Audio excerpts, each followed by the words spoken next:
to the graduates, to the division officials, school administrators, family members, proud parents, guests, good afternoon everyone. It is my distinct honor to introduce our guest speaker for today's phenomenal occasion. As we honor the achievements of our learners, it is very fitting that we invite an outstanding individual to share her insights and wisdom and experiences with us today. She is a proud alumna of our school, formerly known as Malolos Elementary School, in which she finished her primary education in 1981. She then studied and finished secondary education at Immaculata Academy of Malolos in 1985. In 1989, she graduated at Manila Central University with a degree of Bachelor of Science in Medical Technology. Since then, she has made a remarkable impact in her career and professional journey. It is very evident as she is a dual licensed professional, a registered medical technologist here in the country, and a registered clinical laboratory scientist in California, USA. After earning her degree and professional licenses, she embarked on a journey that has taken her through various roles, more than 10 years of which in the life insurance company here in the Philippines. She worked as underwriting assistant or medical technologist at United Coconut Planters Life Assurance Corporation, underwriting supervisor at Prudential Life of UK, underwriting manager at Allstate Life Insurance Philippines. She migrated in the United States in 2001 and was able to work at Natividad Medical Center in county of Monterey, California. Throughout her almost 25 years in the United States, she held various positions, leveraging each experience to rise through her professional ranks. She worked as clinical laboratory assistant from August 2000 to December 2000, clinical laboratory scientist or generalist from 2002 to September 2013, senior clinical laboratory scientist from September 2013 to April 2020, supervising clinical laboratory scientist from 2020 to 2024, interim clinical laboratory from 2022 to 2024. After a successful and fulfilling career, she happily retired from the county service in 2024, embracing a rewarding phase of life, prioritizing good health, travel, and leisure. Our guest speaker is someone whose journey embodies the values of perseverance, hard work, and determination. A proud alumna of our school who has not only excelled in her field, but also exemplifies the possibilities that await in each and every one of us. Ladies and gentlemen, please join me in welcoming our guest speaker, our very own clinical laboratory scientist, Mrs. Maria Paz or Marie Paz Pama Ong de Jong.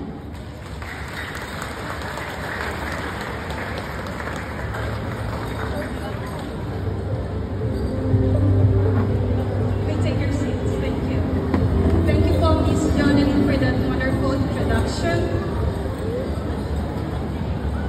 Let me first give my greetings to the School Division Superintendent, Ma'am Fatima Punong-Bayan, the Public Schools District Supervisor, Ma'am Dulce Camaya, CMIS Santo Rosario Principal, Ma'am Nova Santiago, Assistant Principal, Ma'am Marie Chris Salumi, and the President of SPTA CMIS, Mr. Giovanni Balantas, and of course, Sir Raul Lorenzo.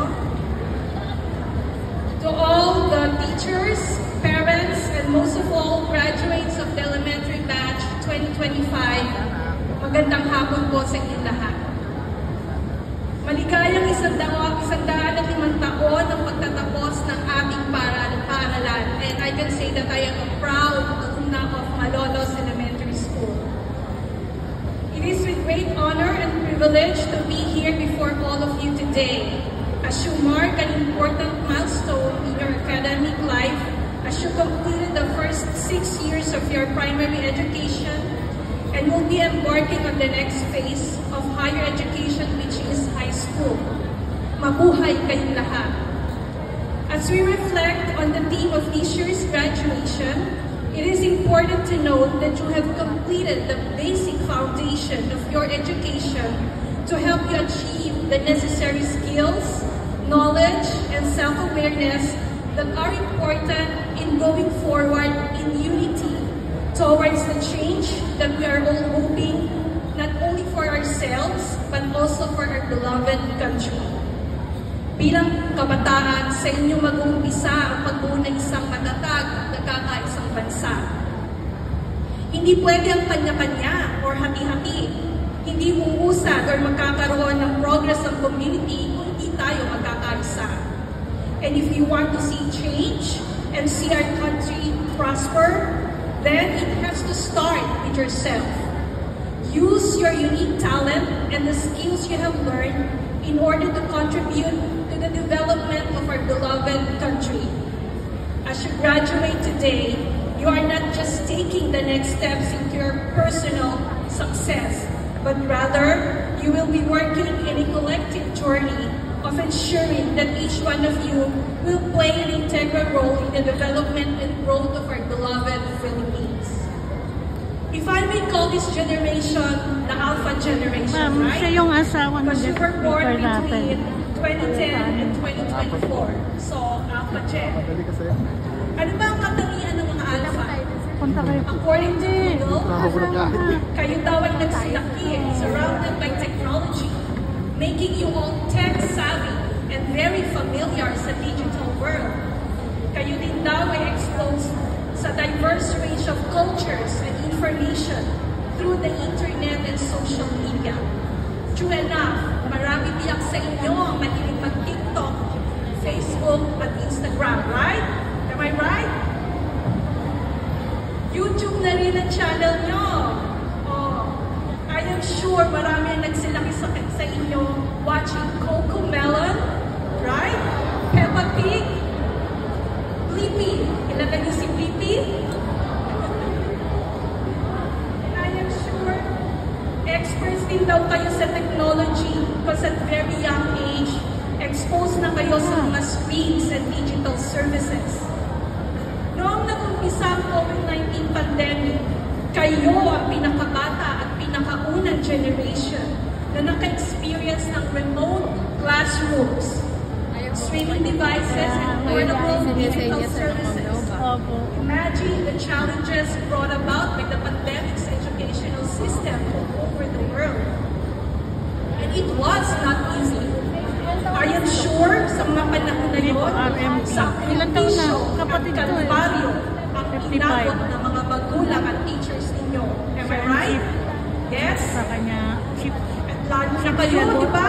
Chip RMP siya dun sa Can you imagine holding classes without face-to-face learning na nakasanayan ng hindi siya lahat? lumaki na mayaman. Siguro ay nag-aagawan kayo magkakapatid sa computer sa bahay, right? At kung iisa lang ang cellphone nyo, paano na? But you were able na malagpasan ang lahat ng mga challenges na yon.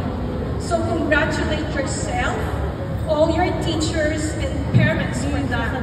Ika nga wala ng mahirap na hindi kakayanin. Kasi naranasan niyo na yung isa sa pinakamahirap sa mundo. This is your quality of being resilient. And use this as you grow into good citizens and for the good of our country. By the way, I think most of your parents are the millennials, right? Right? And yung mga ate at kuya ninyo, ang mga tinatawag na Gen Z. Malayo-layo po ang generation ko sa inyo. Kasi po ako ay nasa Generation X. Kaya minsan ang hirap na talaga sabayan ng mga kabataan. We really have to cope up with you. Otherwise, maiiwanan nyo kami talaga. Madalas, hindi ka na makaka-relate sa mga usapan. Tagal na po. 1950s. Kailangan mong pag-aralan ang mga languages na uso ngayon. Yung mga abbreviations sa texts, right? For example, ano ba yung LOL? Oh, hindi yung bad word, right? Laughing out loud. Kala ko kasi bad word yun eh. Kasi every end of the text, LOL. LOL. Ano ba to? Anyway, meron pang isa. FOMO. What is FOMO? Huh? Fear of missing out. Oh, alam yun eh. Meron pa, emo. Ha? Emo? Ambot? Ambot sa emo? No, it says na in my opinion. Eh yung OMG. Yan, alam ko yan. Kasi yan palagi sinasabi ko pag na-stress ako. Oh my gosh. Iba't ibang henerasyon man tayo, pero iisa dapat ang layunin. To unite and be the best resources of this country to bring in change and development. Be a pride of our country in our own little ways. Develop your skills and embark on higher education. But remember, there are no shortcuts to achieving success. We all need to work hard for them. Now let's go down the memory lane. 44 years ago, I graduated as an elementary student. And I can still clearly remember how it was at the time. Actually, nakikita ko ang sarili ko sa inyo. Andyan, nakaupo at nakikinig din sa guest speaker namin noon. Nung kami graduate, tandang-tanda ko po yung malaking quadrangle doon sa Central. Wala pang mga buildings doon ngayon. So open pa yung stage noon. Alas 3 ng hapon yung ceremony. Sakto, nakatapat yung araw sa mukha ko. And can you imagine? Siyempre, hula sa makeup ng lola nyo. But it was okay.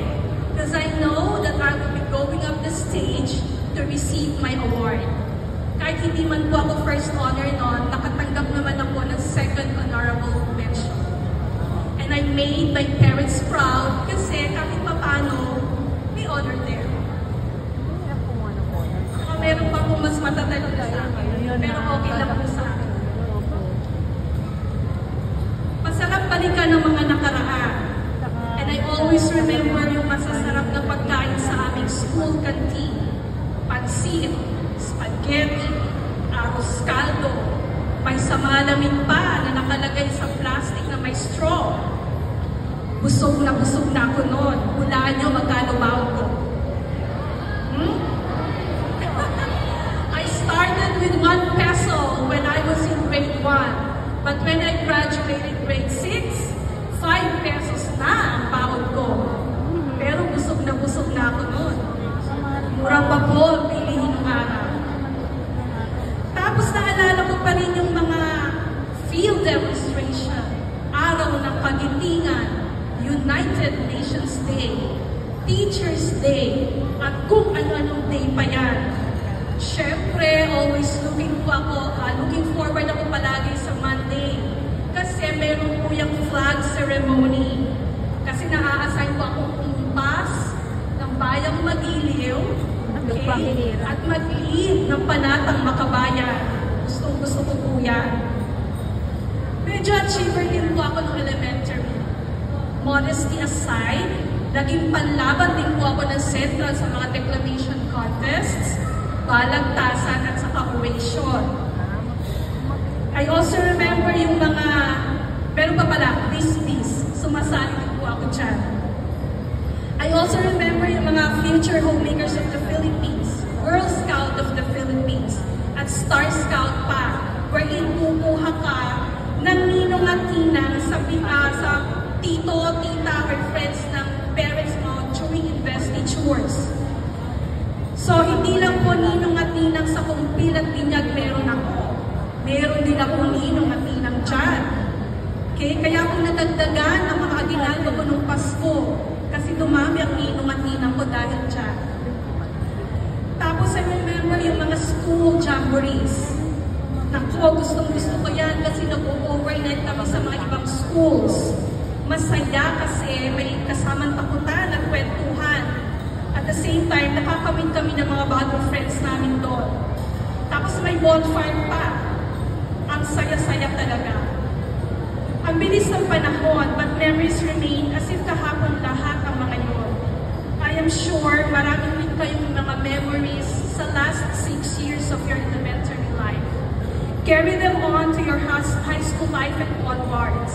Mas maraming pang experiences ang mararanasan ninyo as you journey papunta sa next stage ng inyong academic life.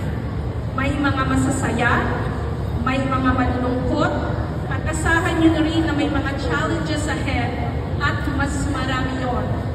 Sa mga darating na challenges at pagsubok, huwag kakalimutan na magdasal at humingi ng awa sa Diyos as you will experience life lessons na kasama at kailangan sa pagmamature ninyo as individuals and as students.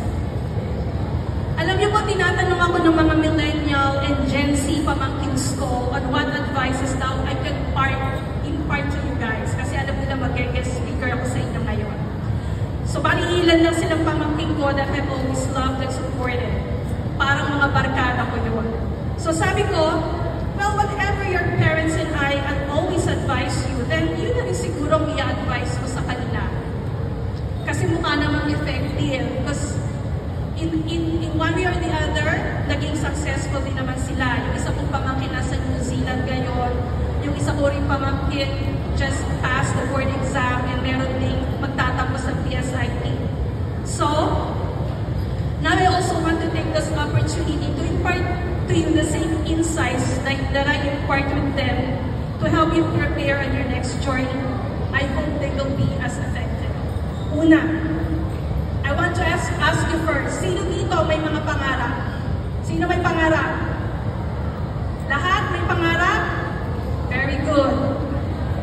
Alam nyo, I started to live my dreams when I was in my younger years as an elementary student. So I am sure na nag-uumpisa na rin kayo mangarap sa buhay. Siyempre, lahat tayo ay may pangarap, no? But I always say, when you dream big. Lakihan nyo na. Libreng-libre lang yan. Walang bayan. Pero dapat hindi puro pangarap lang, ha? You need to work hard, persevere, and have faith in God to achieve those dreams. And when I say big, it means big. B-I-G. For example, huwag nyo na sabihin, gusto ko lang makatapos ng pag-aaral. I-goal nyo na makatapos kayo ng pag-aaral with flying colors. It does not mean that you need to be an honor student, but rather, mag-excel kayo sa lahat ng subjects nyo and do your best. Gusto nyo na ba na may karugtong na mga letters yung pangalan nyo? Like MD, RN, RNT, CPA, and many more. Pwede yan. Pagsisikapan nyo lang and apply your knowledge and skills towards what you wanna be.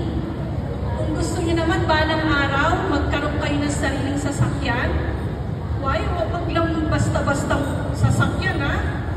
Dapat, BMW or Mercedes-Benz. Siguro, diba? O Tesla, gusto nyo. Exaggerate your dreams para malagpasan nyo pa yung goal na isa-set nyo sa sarili nyo. Always make your dreams bigger than you. So may standard kayong pwedeng sundin at least hindi nyo man ma-reach yung peak ng dream nyo, may susunod na level dyan.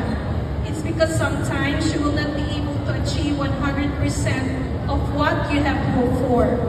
Kasi for sure, there will be hurdles or distractions that might come along. But don't ever give up. Second, choose your friends and avoid negative peer pressure. Along the way, makakatagpo kayo ng iba't ibang tao at magiging kaibigan. Piliin nyo lamang yung may good influence sa inyo. magsasama at bumarkada kayo sa mga matatalino, masisipag mag-aral at mabait sa magulang. Pag nakikita at nararamdaman nyo na hinihila na kayo pababa, medyo umiwas-iwas na kayo. Ayaw nyo naman siguro kayong palaging pinapatawag yung parents ninyo sa guidance office, right? Remember that a good circle of friends who influence you positively will be good for you and your future. And so try to be a good influence also to each other. At okay lang din naman ma-in love. And for sure, magkakaroon yan. Usually, di ba sa high school nag-uumpisa yan? Di ba? But always remember that there is always time for everything. Be responsible and prioritize your studies first. Unite to become good and responsible friends to each other. Pangatlo, since mga tech-savvy kayo and computer literate, use gadgets moderately and social media wisely. The world is already at your fingertips kasi isang pindot nyo lang sa computer or cellphone nyo, lalabas na lahat ang mga answers sa questions nyo. Pero wag pabayaan na pindot lang ng pindot sa phone na maging hobby nyo, ha? Baka naman puro ML kayo, Call of Duty, o kaya Dota. So be responsible with technology. Always use it in a positive manner. Use it to learn new things and be aware of what's going on in your community. Be aware of anyone who might lure you to do bad things in the internet. Delikado po talaga. Again, unite to use technology in a positive way. Do not use it as a channel to spread false information and negative, destructive feedbacks. Think before you click. Pang-apat and very important is to follow and obey your parents and elders. Always be kind, courteous, compassionate, and respectful, both in and out of school.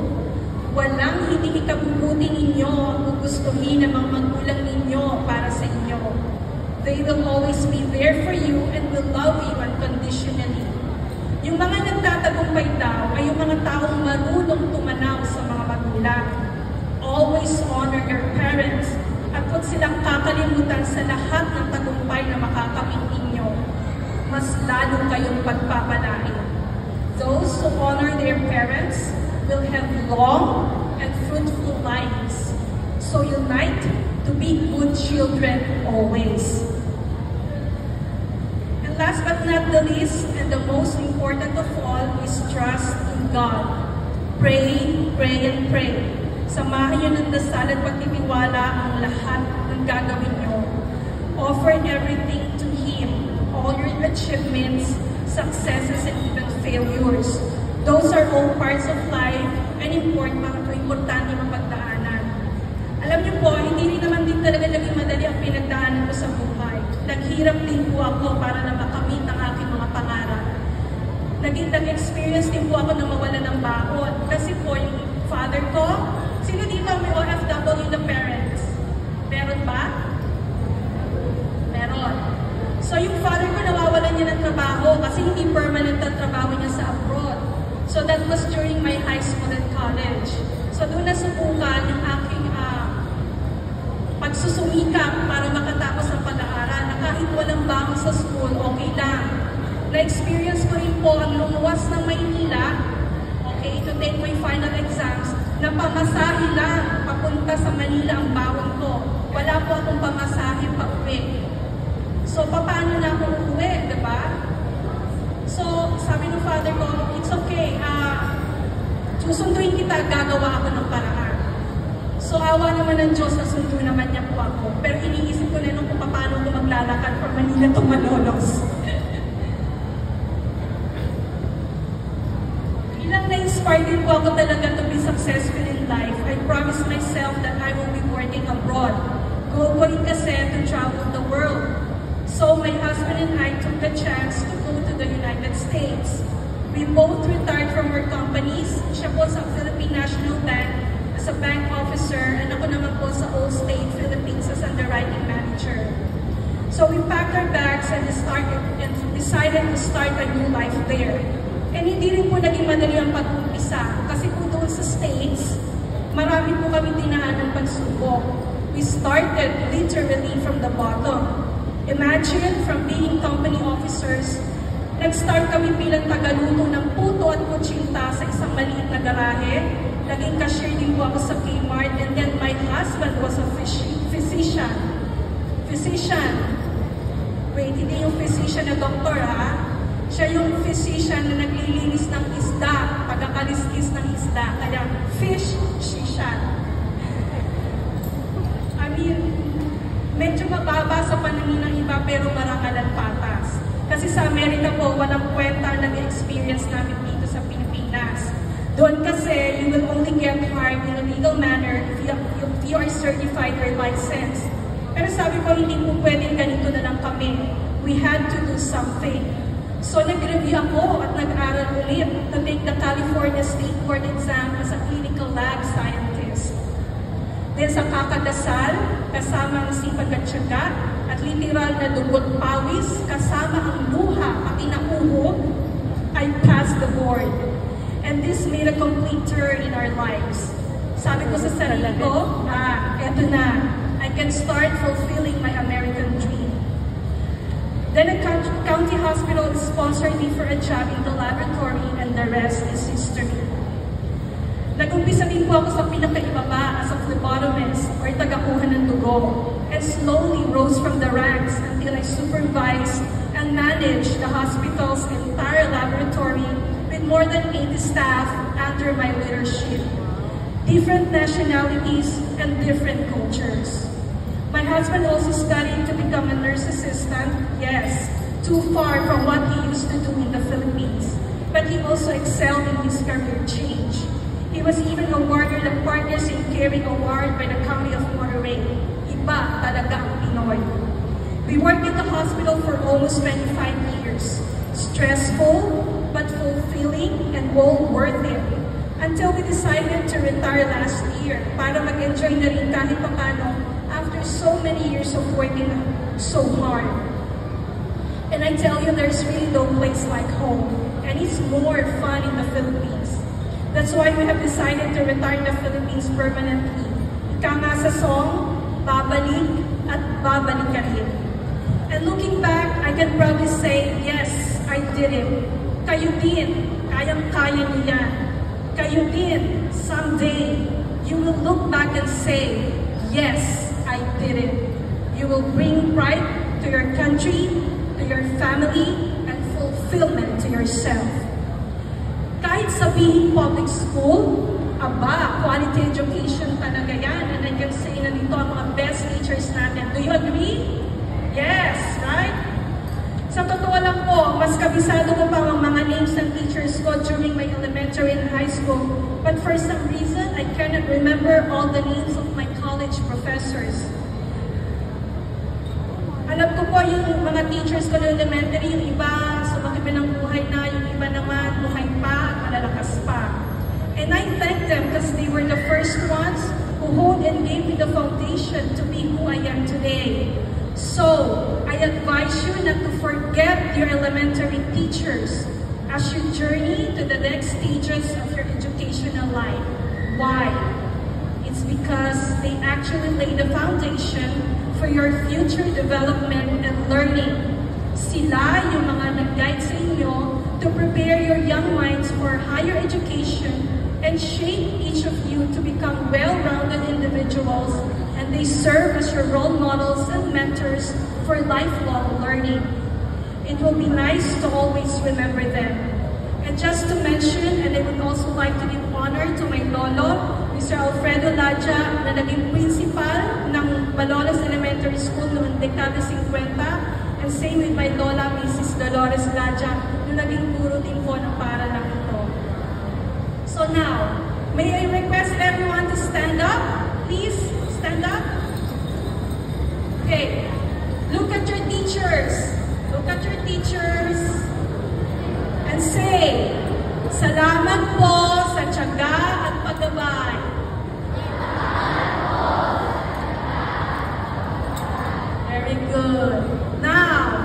at your parents, guardians, and anyone who sumuporta sa church in the last 6 years.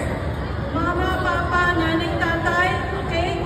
Tell them, salamat po sa pagmamahal and guidance. Go! Okay. Bigyan natin sila ng malakas na palakpakan.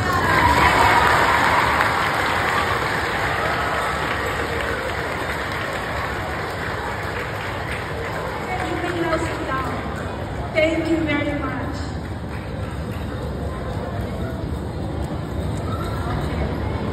And to this note, let me again congratulate the City of Malolos Integrated School Elementary Batch of 2025, all the teachers and parents. This is just the beginning of a new journey. Enjoy all these experiences along the way. Let them inspire you to become better individuals para maging kapaki-pakinabang sa inyong family, sa community, and most of all, kay God. Enjoy your summer vacation and always be a blessing to others. To God be the glory. Guys, YOLO! What's YOLO? You only live once. Thank you very much.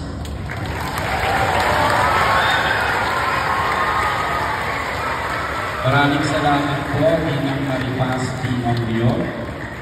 Now, sa pagkakataon pong ito, akin pong tinatawagan ang mga kawani